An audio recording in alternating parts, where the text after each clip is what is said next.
અને હવે વાત કરવી છે અમદાવાદની। અમદાવાદ શહેરના અનેક વિસ્તારોમાં ધોધમાર વરસાદ। એસજી હાઈવે, ગોતા, હાઈકોર્ટ, સોલા, વૈષ્ણોદેવી વિસ્તારમાં અત્યારે ધોધમાર વરસાદી માહોલ જામ્યો છે। વસ્ત્રાપુર, પ્રહલાદનગર, જોધપુરમાં પણ વરસાદ છે। જે પ્રકારે હવામાન વિભાગે આગાહી કરી છે ત્યારે ફરી એકવાર અમદાવાદમાં વરસાદ શરૂ થઈ ગયો છે। એસજી હાઈવે, ગોતા, હાઈકોર્ટ, સોલા, વૈષ્ણોદેવી આ તમામ વિસ્તારોમાં અત્યારે વરસાદ છે। હવામાન વિભાગની આગાહી પ્રમાણે અમદાવાદ શહેરમાં વધુ એક વખત જે વરસાદ છે તેની શરૂઆત થઈ ચૂકી છે। આપ સીધા જ દ્રશ્યો જોઈ રહ્યા છો અમદાવાદના એસજી હાઈવેથી કે જ્યાં આગળ ગાંધીનગર અને અમદાવાદ શહેરને જોડતો આ મુખ્ય હાઈવે કે જેના પર વરસાદ છેલ્લા 20 મિનિટથી વરસી રહ્યો છે।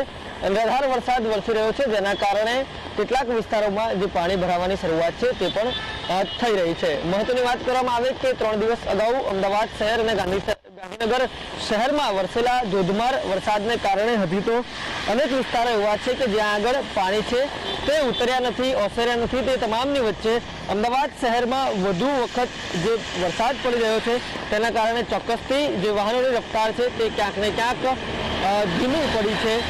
આજે વધુ એક વખત એવો વારો આવ્યો છે કે વાહન ચાલકોએ હેડલાઇટ ચાલુ કરીને જે પોતાના વાહન છે તે હંકારવાની ફરજ પડી છે। ત્યારે એક તરફ દક્ષિણ ગુજરાત સહિત સૌરાષ્ટ્ર સહિતના વિસ્તારોમાં જે મેઘમહેર, મેઘકહેર સ્વરૂપે જોવા મળી રહી છે ત્યારે અમદાવાદ શહેરમાં વધુ એક વખત વરસાદની શરૂઆત થઈ છે।